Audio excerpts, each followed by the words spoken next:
Well, greetings to you. I pray that so far you are having a wonderful day. If not, I pray that you'll have a great day by the time you're done here, listening to the word of the Lord. We've all heard that jokes, or those many jokes, I should say, that start off with, two guys walk into a bar, or two people are in a rabbi, a Catholic priest, or someone else walks into or in a boat. But today's message starts off with something similar, and I'm hoping that it does not um, bring too much mirth so that really we lose the message. But the point of today's title of today's message is Two Guys Walk into a Church. Two guys walk into a church. Well, let's continue to see what happens and see if there's anything funny that goes on here. If you would, please turn over to Luke. Luke chapter 18. And I'll be reading from the NIV version, Luke chapter 18, picking up in verse 9. In verse 9. And it starts off by saying that, at least the heading for some people is the parable of the Pharisee and the tax collector. And Jesus is telling a parable. And here he goes, to some who were confident of their own righteousness and looked down on everyone else, Jesus told this parable. Two men went up to the temple to pray, one a Pharisee and the other a tax collector. One a Pharisee and the other a tax collector. The Pharisee stood by himself and prayed, God, I thank you that I am not like other people, robbers, evildoers, adulterers, or even like this tax collector. I fast twice a week and give a tenth of all that I get. He was well aware of his good deeds. Just to make sure that you understand that. He was very well aware of his good deeds. Verse 13, but the tax collector stood at a distance. He would not even look up to heaven, but beat his breast and said, God, have mercy on me, a sinner. I tell you that this man, rather than the other, went home justified before God. We've been continuing looking at our series about when they call you hypocrite. When they call you hypocrite. And our whole series looking at the different aspects of hypocrisy. And here we see this if you go back to verse 9. It says, to some who were confident of their own righteousness. So there's a group there, but some are confident, some maybe not so. But he says also here that they look down on everyone else. You know, it's very interesting. I don't think there's anybody listening to this that the first thing that jumps into your mind is, wow, I sure do look down on everyone else. Because sometimes we can't see our own self-righteousness. And there are different ways that we show how self-righteous we can be. You ever heard of the term mansplaining? Mansplaining. That means that when a man talks to a woman, it was something come up, of course, very popular among feminists, to say that when a man speaks to a woman, very often they speak condescendingly or they bring it down in a way just to make it so that she can understand. Well, there's other ways also in which that this sort of behavior can come across. One of them is eldersplaining. Eldersplaining. I'm a little older than you, so I know more. Be quiet. You're a youth. Shut up. Even if the youth have now surpassed them in righteousness, behavior, and in wisdom. But in their minds, I'm older, so heck, you've got to be quiet. Not knowing, and very often people lose a feeling. They lose sight of what's going on, even around them. As a crowd gathers, people can very well pick up the point. This just sounds like self-righteous drivel to me. I don't really think he's or she is right.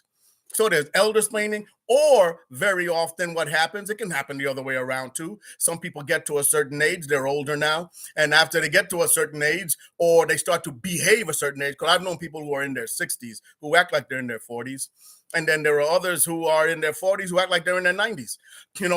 But let's talk about this. There are some times where they're due to technology and the advancements in social media and all the new the way culture has changed. There are very many young people that when they speak to someone that's a little older, they can start to all of a sudden start to have, well, you can describe it as child-splaining. I know they don't want to be called a child, but or youth-splaining. And what happens is that they start speaking in a way like, well, you couldn't possibly understand. And that starts very often when they're in their 14 and 15. You don't know what it's like to be in love. You don't know what it's like to have to go to school every day. You don't know what it's like. And they're completely lost. So here, what happens is that there are very often people who are like that in church. As they are speaking, very often the people that they're talking to, they really have it in their minds that you just don't quite grasp righteousness, or you don't just quite grasp what Christ is all about. That's one of the reasons why people go back and forth so much on social media over the simplest theology or theological statements that are made. It's like, well, no. Someone says, hey, listen, we should all, I recommend this book. And somebody else launches into how all you need is the Bible. It has the answer for everything. We know the Bible has answers for everything, but they feel it's their position, or that's their task to make sure that everybody is reminded of something which they already know. Anyway, confident in your own righteousness. When you look down at verse 10, when he talked about two men went up to the temple to pray, one a Pharisee and one a tax collector. Here's the thing you got to understand now. And I know you've probably heard this explained before, but we'll say it again. Tax collectors certainly were frowned upon. They were looked at people who had no sense of righteousness. These are the guys who, why? Because they collected money for foreign governments against their own people, and usually collected more than was required so they could make themselves rich or give themselves the lap of luxury, be able to live in a lap of luxury by taking money from their own people and basically extorting to some degree. Anyway, so most tax collectors were hated. So right here, when Jesus gives this parable, he's picking something that anybody would know is not someone that would be welcome in a church or in a synagogue. And here he talks about the Pharisee, who is supposed to be the picture of righteousness, walking around with their long phylacteries and looking all righteous and spiritual.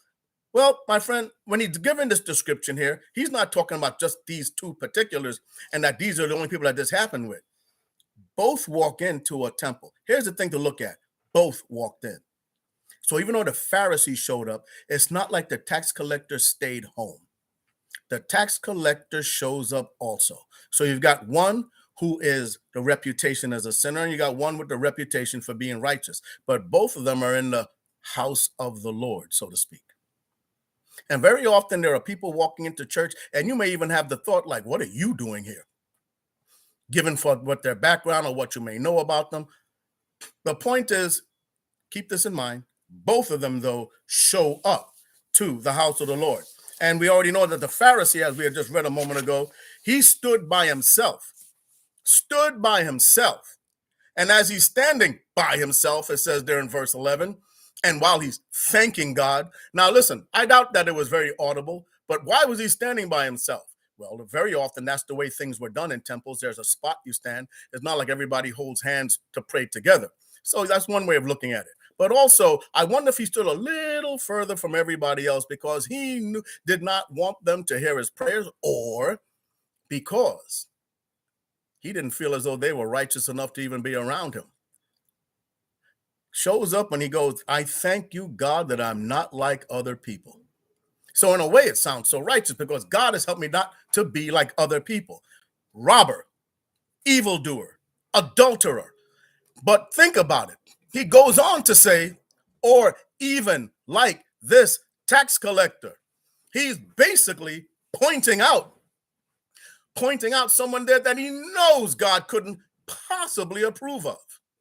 And I tell you right now, there are people who sit in churches at times and they are thinking, you know what? Thank God I'm not like her. Thank God I'm not like him. God, I thank you. Look at them. Look at the way she's dressed. Look at the way he behaved. I know where he was yesterday. And you know what? Let's not get silly. Sometimes it's true. There are people who dive full into sin and maybe the next day are hoping to get some kind of sprinkling of blessings or a guilty conscience. But we're not talking particularly about that right now. The focus here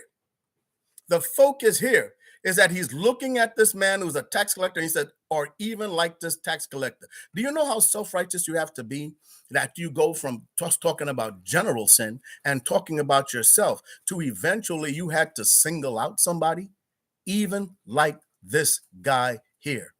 You know, there are times when people have a bad week. And by the time they come to church, people know about the week that they've had. Maybe there's been a lot of fighting going on in the house.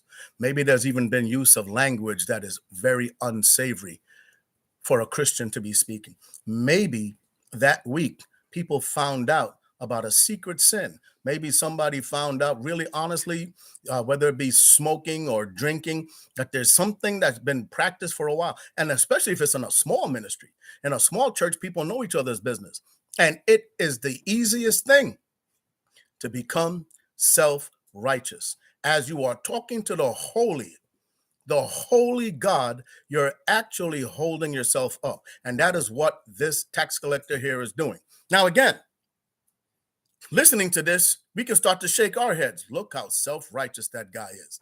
Look at all the people we know that are self-righteous. Look at that guy who sits at the end of the church because he thinks he's so righteous, and not knowing that you are now entering into the area of self-righteousness and condemnation. Thank you. I'm not like this guy. Pick it up in verse 12. I fast twice a week, give a tenth of all I get. He was well aware, like I said before, of his own good deeds, not his sins. Not his sins. There's no confession here. There's just talking about what I've done right. You know, when thinking of whatever you think of first, very often is really what you just really place most of your confidence in and where your heart is. And when you think of yourself, are you thinking about all the good you do and how righteous you are? Let me ask you this. You ever get angry because you do more in church than other people do and it's just not praised enough? I give a tenth. I fast twice a week. My righteousness, to be honest with you, is kind of unsurpassed. And again, just to make it more relatable, we may not speak in extreme terms like that, but I am telling you now, so often the temptation is to be so angry and to be so miserable because these pagans that I work with, these heathens that I live with, these rebellious people children that I have to raise, these parents or these grandparents or anybody else around us, it is so easy to say, my gosh, they are so beneath the standards of the Lord. Picking up verse 13. But the tax collector stood at a distance. He would not even look up to heaven, but he beat his breast and said, God, have mercy on me, a sinner. First thing he said, he stood at a distance. And the way that it's implied, he said, but the tax collector stood at a distance. You know, there's a lot of talk these days, or at least recent times, of when people need to be able to approach the throne of the Lord boldly. And they should be able to because of what Christ has done. But some people approach the throne boldly because they see how sinful other people are. Some people approach the throne not based on how merciful God is and what because of the atoning work of Christ, but no, they approach the throne based on who they consider to be worse sinners than them around them. I want to make sure I'm clear on that. Some people's boldness is based on the fact that they compare themselves to other people. He stands at a distance, won't even look up to heaven, and says he beat his breast and says, God, have mercy on me, a sinner. You know, these are the actions of a repentant heart. These are the actions of a repentant heart, of a heart that is contrite before God. And what does it tell us? What does the word say? That a heart that is contrite, he will not reject. My brothers and my sisters, the heart is the wellspring of life. And you ask the Lord to keep your heart contrite, keep your heart soft, keep your heart from judging itself or basing its own righteousness or your walk compared to someone else. That is a slippery slope that will quickly lead you into a place that you do not want to go. I hope this is being made clear here. So, are you sometimes feeling a little intimidated about walking into a fellowship, about walking into church? I know a lot of people that show up on Sunday mornings and they're feeling like, man, after the fight I just had with my spouse, after the way we just spoke to each other, I shouldn't even be here. Matter of fact, I'm sure everybody's looking at me right now. and they're judging, or word has gotten out about what happened last Friday, or some conflict you had in which you didn't behave your best last week, and you might feel ashamed. My friend, if your heart is broken before God, if you are truly repentant, you walk in boldly. Walk in because Christ is who covers you, and you confess your sins. Don't go walking in saying, I am the man, or you owe me forgiveness. You walk in, it says here, and this is Jesus giving this parable here. He said the guy wouldn't even look up to heaven. He was well aware of where he was. He was well aware of why he should be humble before the Lord. And picking up in verse 14, he says, I tell you that this man, rather than God, went home justified before God. A couple things. When you look back in verse 13, when he says, God have mercy on me, there are many Bible scholars that they'll explain that if you know anything about the Jewish history and the Day of and Atonement, there was something that was called the mercy seat. And I'm trying not to get into too many technological terms and drag this out. But bottom line, in the temple, from the beginning, was something called the mercy seat.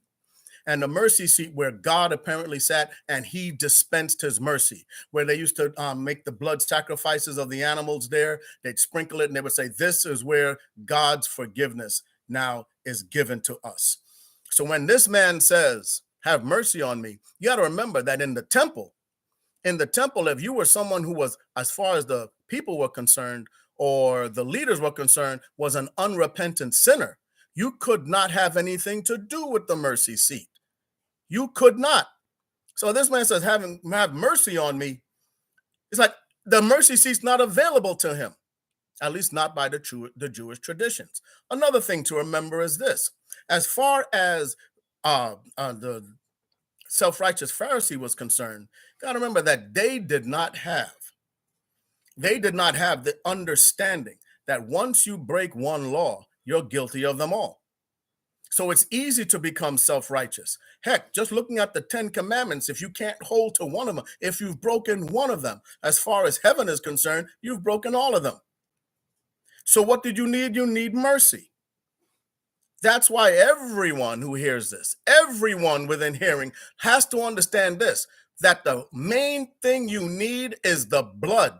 It was the blood that was dispensed here, and it was the blood that was dispersed for those who are repentant, as far as the Old Testament high priest was concerned. And here, it is the blood of Christ now, that enables you to even be able to approach the Lord God. It is the blood of Christ why your prayers are heard. It is the blood of Christ why you know you're going to heaven. It is the blood of Christ, not by your actions. And someone who's been touched by the blood can never, ever just have the attitude of, oh, well, about sin. Of course you beat your breast, not necessarily physically, but of course you feel badly about anything that is rebellious behavior before God.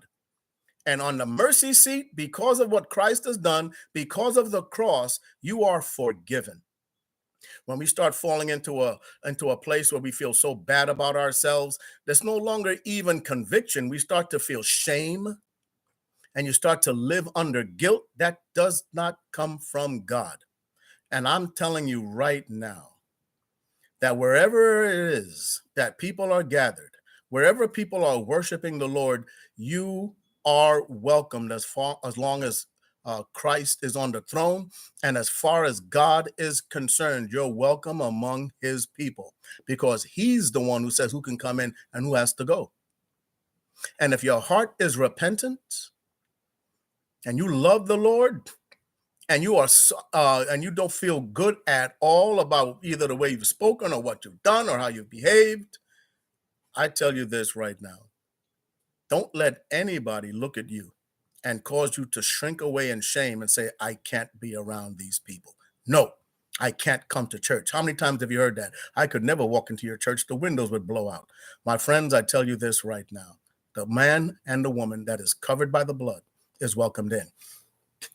And for those of us who have been struggling with self-righteousness, for those of us who can think more about the wrongs that others do rather than their kindness, for those of us that cannot accept that somebody who you probably haven't even spoken to is not in the right place and should not even be among the gathering.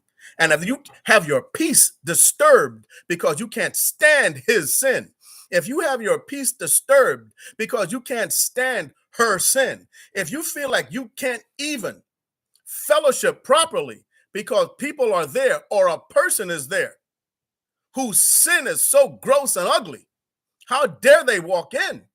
Or they walk in and you hug them and say, welcome, but in your heart, you're like, what are you doing here?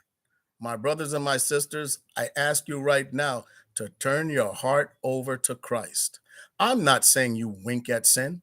I'm not saying you accept sin. The Bible tells us that there are some people that need to be put out of the fellowship. But very often, the things that separate us aren't things as serious as divisiveness, unrepentant immorality, or anything like that. Sometimes someone got on your nerves. You just judged someone from the way that they appeared, and you haven't even had a real conversation with them. Or perhaps you loved them and everything was great, but then they had a bad day, a bad week, a bad year.